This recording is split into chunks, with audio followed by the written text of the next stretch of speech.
Hello students, ये video सिर्फ महाराष्ट्र के बच्चों के लिए है जिनके पास भी आधार कार्ड पे महाराष्ट्र का एड्रेस है। उन सब बच्चों को ये वीडियो सही से सुनना चाहिए। इस वीडियो में मैं आपको बताने वाला हूँ कि आपको शिष्यवृत्ति यानी स्कॉलरशिप स्टेट गवर्नमेंट की तरफ से कैसे मिलती है। अगर आप प्रिपेयर कर रहे हो कोई भी गवर्नमेंट एग्जाम्स के लिए, वो यूपीएससी हो, एमपीएससी हो, एसएससी हो, रेलवेज हो, बैंकिंग सेक्टर्स हो, इन सारे एग्जाम्स, पुलिस भर्ती एंड और मिलिट्री एग्जाम्स भी क्यों ना हो, इन सब एग्जाम्स के लिए महाराष्ट्र के बच्चों को स्टेट गवर्नमेंट अलग अलग सुविधा प्रोवाइड करता है। अब आपने शायद नाम सुने होंगे सारथी, बार्टी, महाज्योति, टीआरटीआई। ये वो ऑर्गेनाइजेशंस है जो आप लोगों को शिष्यवृत्ति प्रोवाइड करते हैं इन वेरियस कास्ट्स।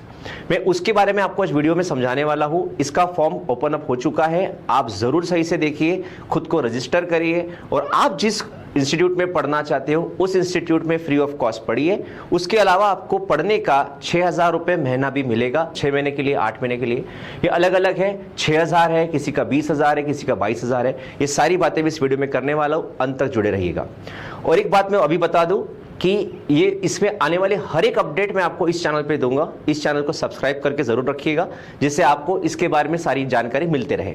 तो शुरू करते हैं। सबसे पहले बताऊंगा, जैसे आपको दिख रहा है, सारथी, बार्टी, महाज्योति आणि टीआरटीआय द्वारे आयोजित स्पर्धा परीक्षेचं जे पण एक नियोजन केलेलं आहे, या इसके बारे में मैं आपको सूचना देने वाला हूं। मैं हिंदी में बोल रहा हूं, लिखे हुए सब मराठी में है। मैं मराठी में बोल सकता था बट कुछ बच्चे ऐसे भी जिनको शायद हिंदी समझते हैं, इसलिए मैं हिंदी में इस वीडियो को रिकॉर्ड कर रहा हूं। सो बच्चों, ये जो एग्जाम कंडक्ट की जा रही है, जैसे मैंने बताया, आपको जो चयन किया जा रहा है, आपको जो सिलेक्ट किया जाएगा, वो इन टीआरटीआई के अंतर्गत हो रहा है। जो एकत्रित सीईटी ली जाने वाली है, उसका फॉर्म फिलअप कैसे करना है सब बताने वाला हूं। अब हम बात करते हैं सबसे पहले, कौन स्टूडेंट कौन से कैटेगरी में फॉर्म फिल करेगा, कौन से संस्था के लिए फॉर्म भरेगा। जैसे मैंने कहा, महाज्योति है, सारथी है, बार्टी और टीआरटीआई है। ऐसे वक्त जो ओबीसी कैंडिडेट है, विजय है, NT and SBC with non creamy layer, जिनके पास भी है वो महाज्योति के लिए फॉर्म फिलअप करेंगे। अब जिनका जो कास्ट में आते हैं, मराठा कुंभी, कुंभी मराठा, ये सारे लोग फॉर्म फिल करेंगे सारथी ऑर्गेनाइजेशन के लिए। जो शेड्यूल कास्ट है वो बार्टी के लिए, जो शेड्यूल ट्राइब्स है वो टीआरटीआई के लिए। सर मेरी कास्ट से सर वो कुछ तिरड़े कुंभी है, वो भी चलता है, वो सब कास्ट हो गई। मेन कास्ट आपकी कुंभी है, आप जरूर फॉर्म फिल कर सकते हैं। आपको इसके शख्स में कोई भी प्रॉब्लम होगा तो आप नीचे दिए नंबर पे कॉल करिए या बीएस एजुकेशन में जरूर विजिट करिए, आपके और डाउट्स क्लियर किए जाएंगे। अब मैं आगे बढ़ता हूं। आपने फॉर्म तो कौन से कैटेगरी में भरना है वो तो क्लियर हो गया। अब कौन भर सकता है, उसके लिए एज क्राइटेरिया क्या है वो भी समझ लीजिए। बच्चों, बैंकिंग, रेलवे और एलआईसी जैसे जो एग्जाम्स है, जिसकी फिलहाल बूम सबसे ज्यादा हो रही है, मोस्ट ऑफ द बच्चे उसके लिए मुड़ रहे हैं। वो सारे बच्चे जो भी 20 से 28 साल के बीच में आते हैं वो सब इस फॉर्म को फिल कर सकते हैं। आप इस जरूर ये फॉर्म अपने फिलअप करना चाहिए। और जो दिव्यांग है यानी जो हैंडीकैप है, उनके लिए 38 साल तक का टाइम है, आप इसको जरूर फॉर्म फिल करिएगा। अब अगर हम बात करते हैं फॉर्म फिलअप करने के लिए डॉक्यूमेंट्स क्या लगेंगे, तो फिलहाल मैं पहले बात करता हूं महाज्योति की। महाज्योति में डॉक्यूमेंट्स क्या लगेंगे? स्कैन फोटोग्राफ लगेगा, scan signature, 10th marksheet, 12th marksheet, graduation marksheet, domicile certificate, Aadhaar card, caste certificate, non creamy layer. जैसे मैंने कहा, महाज्योति के लिए नॉन क्रीमिलियर इज मैंडेटरी, वो भरना है। कास्ट वैलिडिटी, कास्ट वैलिडिटी का सेंस है आपके पास होनी चाहिए, आपको पता हो है आपके पास, वो कहीं अपलोड करने की जरूरत नहीं है, पर आपके पास होनी चाहिए। ठीक है, ये डॉक्यूमेंट्स तैयार रखिएगा बिफोर फिल द फॉर्म, महाज्योति वाले। अब सारथी के लिए जो है, ऑलमोस्ट पहले के साथ जो डॉक्यूमेंट्स है वो सेम ही है, photograph, signature, marksheet, graduation marksheet, domicile, Aadhaar card. जो सारथी यानी कौन थे हमारे, मराठा कुंभी वाले स्टूडेंट्स, वो लोगों को caste certificate for Kunbi candidates वो सबमिट करना है। Non creamy layer for Kunbi candidate वो होना चाहिए उनके पास। Income certificate for Maratha candidate, आपको पता होगा, ये नहीं पता तो आप मम्मी पापा से पूछ सकते हो। और कास्ट वैलिडिटी कुंभी कैंडिडेट, जैसे मैंने कहा, कास्ट वैलिडिटी आपके पास होनी चाहिए। ये हो गया सारथी के लिए। आपको इसमें कोई भी दिक्कत है तो मैं वापस कहूंगा, प्लीज नीचे दिए नंबर्स पे कॉल करिए या विजिट करिए बीएस एजुकेशन। ये फॉर्म अपने जरूर फिल करना चाहिए बच्चों। हम बोलते हैं गवर्नमेंट कुछ कर नहीं रही है, मैंने इनके साथ लास्ट ईयर काम किए, बच्चों को पैसे आए हुए हैं, बच्चों को उसका फ़ायदा हुआ है। कुछ गरीब बच्चे थे जिनको शायद नागपुर में रहने के लिए भी पैसे नहीं थे, पर उनको अच्छे इंस्टीट्यूट से प्रिपेयर करना था, तो उन्होंने बीएस में क्लासेस लगाई, पर उनको रहने के लिए पैसा, खाने के लिए पैसा, हर प्रति माह 6,000 रुपये महाज्योति से भी आए थे और 8,000 रुपये शायद कुछ 4 महीने के लिए सारथी से भी आए थे। तो ये आते हैं, उनका भी सिलेक्शन हुआ है, तो इसको छोड़िएगा मत। अब हम बात करते हैं बार्टी की। बार्टी में 6-7 जैसे थे सेम थे। कास्ट सर्टिफिकेट लगेगा आपको शेड्यूल कास्ट के लिए, और कास्ट वैलिडिटी लगेगी एंड इनकम सर्टिफिकेट लगेगा। इनकम सर्टिफिकेट तो लगेगा ही, क्योंकि बहुत बार लोग बोलते हैं ना ये कि सर हम तो कास्ट के हिसाब से लोगों को पैसे बांटे जाते हैं, तो नहीं, इनकम सर्टिफिकेट भी लगाया जाता है कि अगर आप उस रेंज में नहीं आते हो तो शायद आपको नहीं मिलेगा। क्या है वो आप जरूर मिलिएगा, आपको पता चल जाएगा। बच्चों आगे बढ़ते हैं। अब आता है टीआरटीआई। टीआरटीआई मतलब शेड्यूल्ड ट्राइब्स। इनके लिए भी ऑलमोस्ट 7 पहले तो सेम ही रहेंगे, फिर से कास्ट सर्टिफिकेट, कास्ट वैलिडिटी और इनकम सर्टिफिकेट, ये डॉक्यूमेंट्स के साथ तैयार रहिएगा फॉर टीआरटीआई। ये सब मैं महाराष्ट्र के बच्चों के लिए बोल रहा हूं। अब ये आपको मैंने बता दिया कि आप कास्ट में कौन से हो तो आप तैयार होंगे। दूसरा आपको मैंने बताया कि आप को कौन से डॉक्यूमेंट्स तैयार रखने पड़ेंगे फॉर्म फिल करने के लिए। अब फॉर्म फिल कैसे करते हैं उसके बारे में बात करूंगा। अब फॉर्म भरण्याकरिता लिंक ती कशी असते, कुठे मिळणार त्याबद्दल बोलूया। याकरिता इसके लिए आप लोगों को गूगल पे टीआरटीआई टाइप करना है। टीआरटीआई टाइप करने के बाद आपके इसमें पहला आ रहा है tribal research and training institute. आप बोलोगे सर मैं तो महाज्योति से फॉर्म भरना चाहता हूं, सारथी से फॉर्म भरना चाहता हूं। वेट अ मिनट, इसमें सारे लिंक्स हैं, मैं आपको समझाता हूं कैसे। टीआरटीआई सर्च करके जब आप ट्राइबल रिसर्च पे क्लिक करेंगे तो आप लोगों के सामने ऑटोमेटिकली ये नोटिस आ जाएगी। इस नोटिस में आप सही से देखिए किस में फॉर्म फिल करना है, उसके लिए हर एक के लिए अलग अलग चीज दी हुई है। कुंभी बच्चे सारथी से, ओबीसी जो बच्चे मैंने बताए थे वो महाज्योति से, शेड्यूल कास्ट बच्चे बार्टी से, और एसटी बच्चे टीआरटीआई से फॉर्म फिल करना है। आपको उसके लिए इस पर क्लिक करना है। क्लिक करने के बाद क्या होएगा, अब ये मैंने वही लिखा हुआ है कि ये सारी लिंक्स सारथी महाज्योति के वेबसाइट्स पे भी अपलोड की हुई है। मैं आपको दिखा भी दूं कैसे होती है।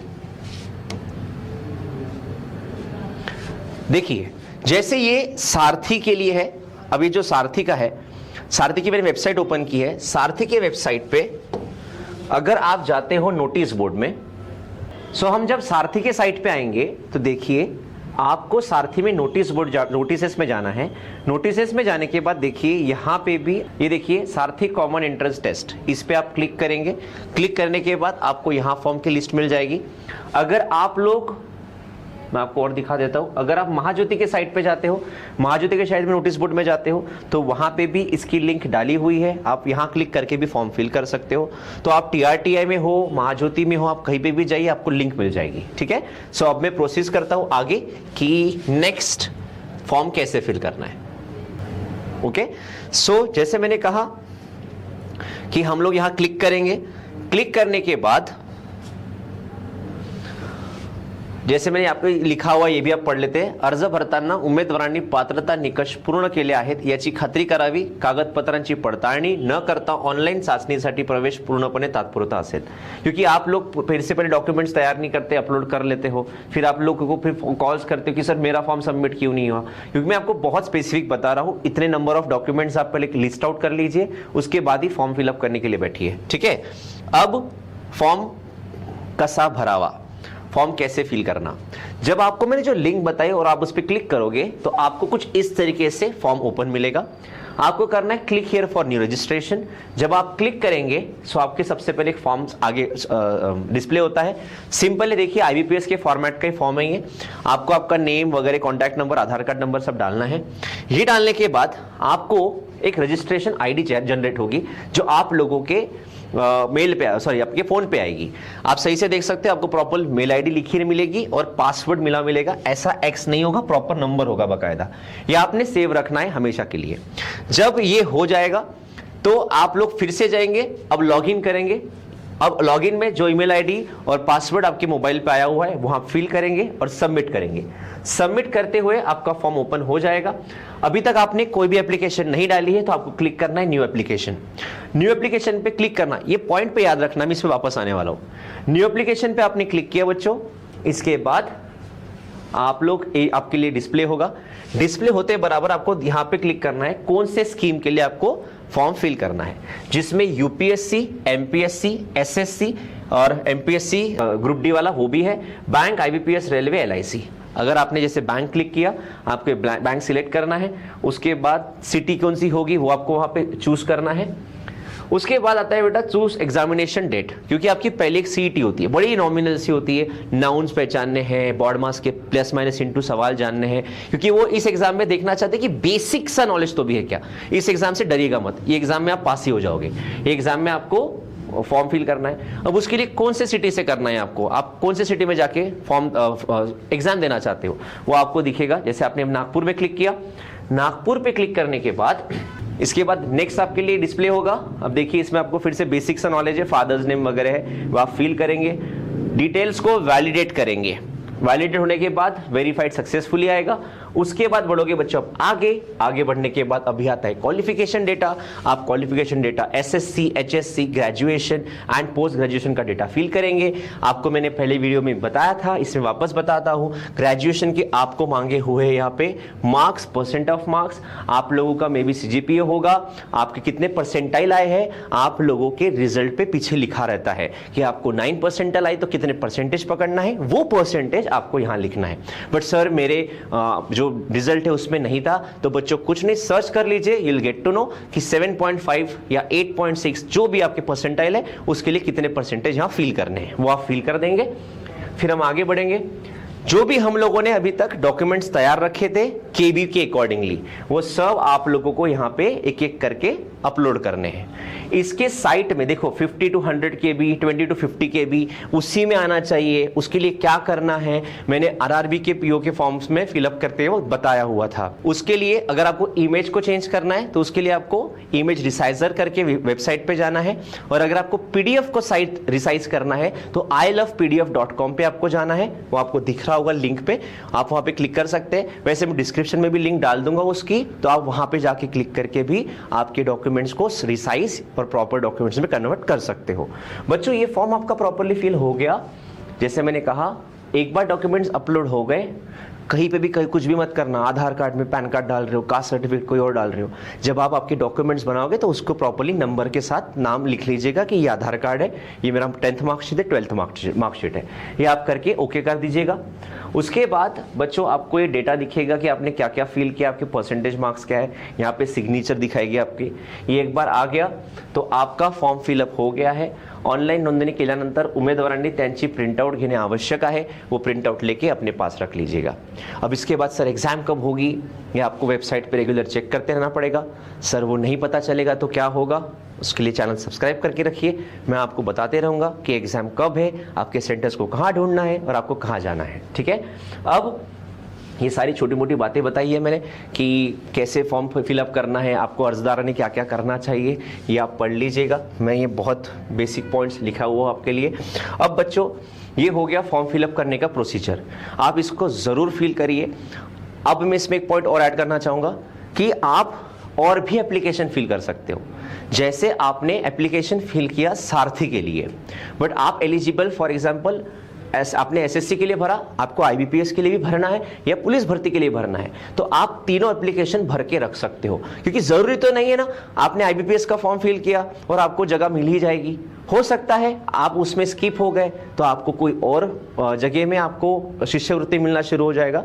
तो आपको अगर कोई और नया एप्लीकेशन भरना है तो वही प्रोसीजर है, लॉगिन करिए आपके आईडी से, पासवर्ड से, और न्यू एप्लीकेशन करिए। तो आप कई एक अलग अलग यूपीएससी, एमपीएससी, जहाँ पे भी आपको एप्लीकेशन हो वहाँ पे आप फॉर्म फिलअप कर सकते हो। तो ये थी बेटा पूरी आपकी इन्फॉर्मेशन, इसको ज़रूर फिल करिए, आप लोगों को बहुत मदद हो जाएगी इन पैसों की।